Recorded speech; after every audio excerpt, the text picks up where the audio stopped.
Bismillahirrahmanirrahim. Assalamualaikum warahmatullahi wabarakatuh.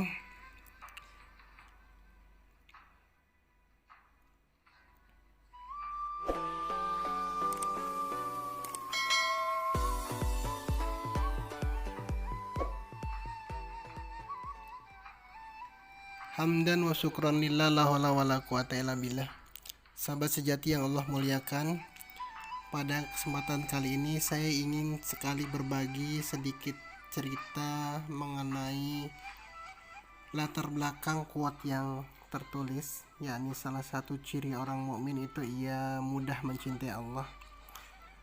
Mencintai Allah bisa kita latih dari hal-hal yang kecil. Misalkan dengan cara mengingat kebaikan yang pernah kita terima dari orang lain. Seperti saya punya pengalaman ketika suatu saat kendaraan saya mogok di tengah mendung yang sangat gelap. Kemudian saya ditolong oleh seorang bapak-bapak yang meminjamkan akinya untuk menjamper kendaraan saya. Kemudian juga saya masih ingat persis ketika saya ditolong oleh seorang kondektur yang memberikan izin kepada saya untuk ikut kendaraannya ketika ongkos saya habis dan saya tidak punya uang lagi untuk pulang. Kemudian saya juga masih ingat ketika hendak berangkat ke kantor, kemudian tidak ada mobil umum dan seketika ada kendaraan yang sebenarnya sudah melintasi saya, tapi kemudian berhenti dan mundur untuk memberikan tumpangan kepada saya.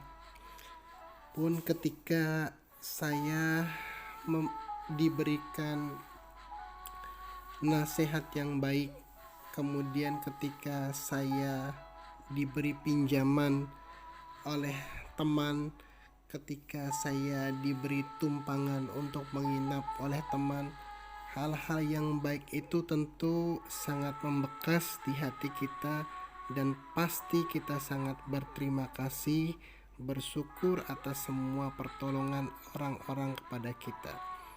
Lalu kenapa kemudian kita luput untuk berterima kasih kepada Allah yang justru setiap waktu, setiap hembusan napas kita, setiap saat memberikan kita pertolongan, memberikan kita petunjuk, memberikan kita segala fasilitas yang sekarang dan sebelumnya dan akan datang pun kita menikmati semua fasilitas dari Allah itu.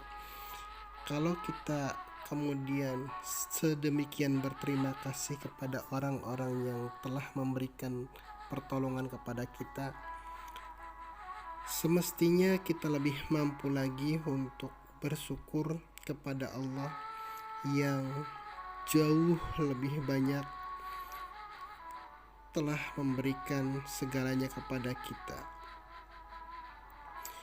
Napas kita, jasad kita, tubuh kita, sinar matahari, udara dan lain sebagainya adalah semua fasilitas yang Allah berikan kepada kita, yang harusnya menyadarkan kita bahwa kalau kita bisa mencintai makhluk, harusnya kita harus lebih bisa mencintai Allah yang telah memberikan jauh lebih banyak dari apa yang kita minta.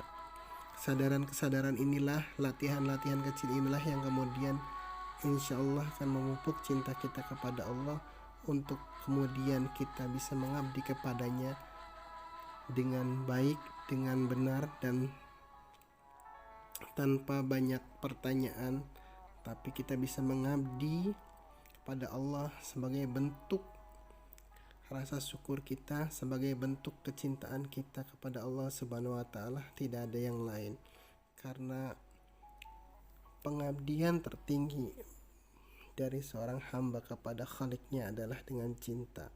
Dengan cinta itulah yang kemudian membuat kita lebih ringan, lebih rileks dan lebih ikhlas untuk melaksanakan kewajiban-kewajiban kita, melaksanakan penghambaan kita kepada Allah Subhanahu wa taala. Semoga ini menjadi masukan dan inspirasi bagi saya khususnya dan bagi sahabat sejati semuanya bahwa Allah lah satu-satunya zat yang mutlak harus kita cintai melebihi apapun. Itu saja yang dapat saya sampaikan. Billahi taufiq wal hidayah. Wassalamualaikum warahmatullahi wabarakatuh.